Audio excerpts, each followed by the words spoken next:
Welcome back to Building Character, where we figure out how to play as your favorite fictional characters in Dungeons & Dragons. Remember to like and subscribe to make sure your future generations kick as much ass as you do. Maybe. Fire Emblem 3 Houses has been out for a little over a week now, but I'm about 800 miles away from home, so whoops, haven't been able to play it. I'll probably want to do at least one character from 3 Houses to make this video a hit if you want more Fire Emblem goodness. But for now, let's take a look at my girlfriend's fictional husband, Chrom. She also got to pick the intro song.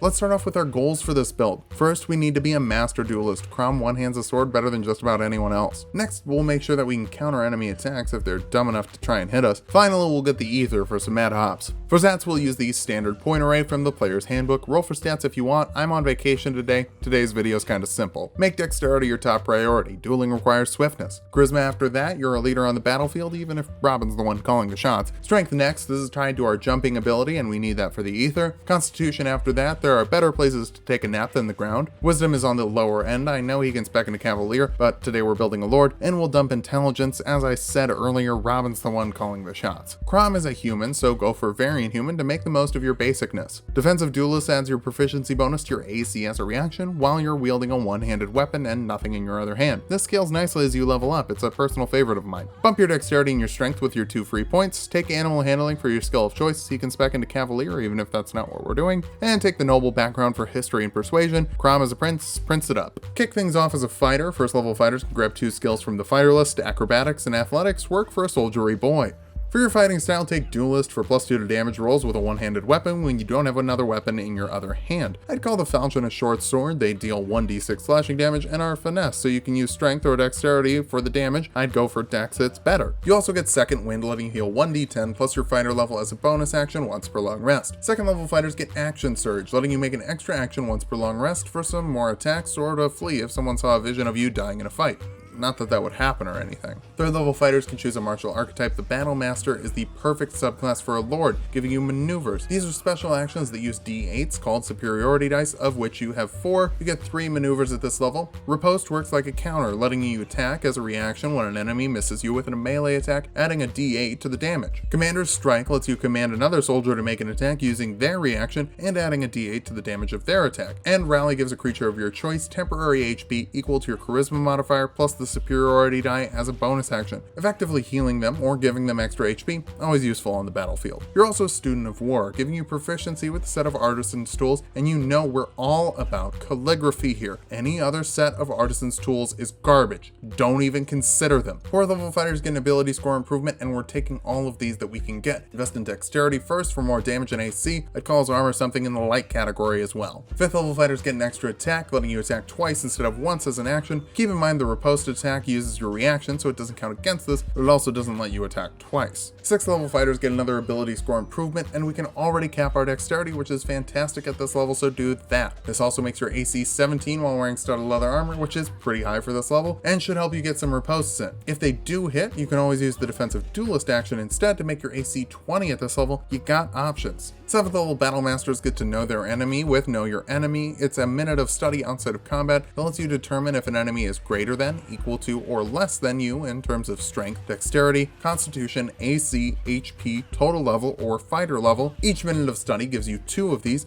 and there's no limit, so study away and you can figure out if it's a fight you can win. You can also learn 2 more maneuvers. I'm calling Feinting Attack the Aether. You use your bonus action to feint, giving you advantage on your next attack roll, and letting you add your superiority die to the damage. I'd say that throwing your sword up like a baton twirler counts as a distraction. I'd also grab Parry for even more defensive options, letting you reduce damage from an attack by your superiority die plus your dexterity modifier with your reaction. Use this when the DM does their "that was a crit" face. Otherwise, just try and use defensive duelist first. You also have another superiority die, bringing your total to 5. 8th level fighters get another ability score improvement. Bump up your strength so you can jump higher. Remember, vertical jumping is calculated as 3 plus your strength modifier, so if we want to get to ether height, we need more. Is it a great idea to invest in this stat just for flavor? Yeah. It is. 9th level fighters get Indomitable, letting you reroll failed saving throw once per long rest. You can use these for death saves, and I would. When Chrom dies, it's usually game over. Hopefully your DM doesn't do that, but as long as we're hoping for things, let's just hope you don't die. 10th level Battle Masters get improved superiority, bumping your superiority die up to D10s, which means more damage for you and less damage from your enemies, which tends to be a good thing. 11th level fighters get another extra attack for 3 attacks on your action. Keep in mind you can action surge for 6. I know Fire Emblem is decidedly turn-based, but Chrom is very fast in Smash Bros. And in the cutscenes, so a flurry of strikes works out. 12th level fighters get another ability score improvement, and yes, I'm still investing in strength just for better ether jumps. Yeah, it's still purely flavorful, but you know what? You can also use strength for athletics checks, saving throws against being grappled, restrained, or pushed. Chrom's gotta hold the line. But yeah, it's mostly for the ether jumps, 7-foot vertical at this point. Tell your friends. 13th level fighters can get another use of Indomitable, so make sure you don't die, or use it for a save on one of your softer stats. Chrom's pretty melee focused, he could use some assistance against spells. 14th level fighters get another ability score improvement, and you can finally stop hearing me talk about the ether jump because 20 strength will cap us at 8 feet verticality, which is the highest we can go without monk levels or magic, which don't really make sense for Chrom. 15th level Battle Masters get Relentless, meaning you get 1 superiority die if you roll initiative and don't currently have one. So if you were being stingy with those before, now you've got more incentive to use them. You also get another one, bringing your total to 6. Finally, you can learn 2 more maneuvers. Tripping attack lets you spend a superiority die to force a dexterity save on a creature equal to 8 plus your proficiency and your strength modifier. Knocking them prone if they fail, you also get to add your superiority die to the damage. Melee attacks against prone targets have advantage, so this could lead to some nasty combos. Evasive footwork lets you add a superiority die to your AC as you move for a turn, so you can head through the battlefield without sweating an opportunity attack.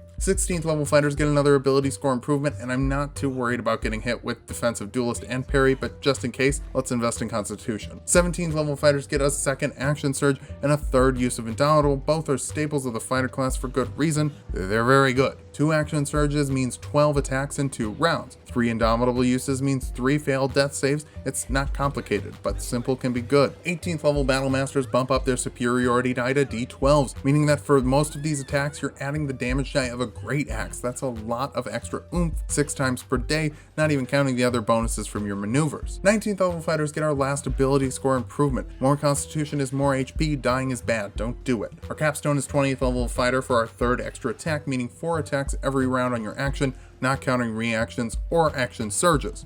Now that we've hit level 20, let's figure out how viable this build is. First, offensively, you're amazing. 4 attacks per round, 8 attacks twice per day, extra D12s from maneuvers, and 2 maxed out attacking modifiers mean that you'll hit hard every time. You're also doing well defensively, with repost if someone misses, 23 AC as a reaction if they do hit, and parry if they hit really hard, not to mention almost 200 HP, you can take hits. Finally, you've got some great movement options, with evasive footwork helping you move around and insane jump height and distance. For weaknesses, you've got no magical damage. Hopefully the DM gives you a magical falchion at some point, but if they don't, be prepared to be resisted. You're also lacking in wisdom and intelligence, meaning saves for those spells could really hurt. Finally, maneuvers are awesome, but you only got 6 and they're spent pretty quickly. But if you like Fire Emblem, you're probably into strategy. Use the best maneuver for each situation and lead your team to victory. Just remember there are other members of your team who might be able to handle certain enemies better. You can't do everything yourself.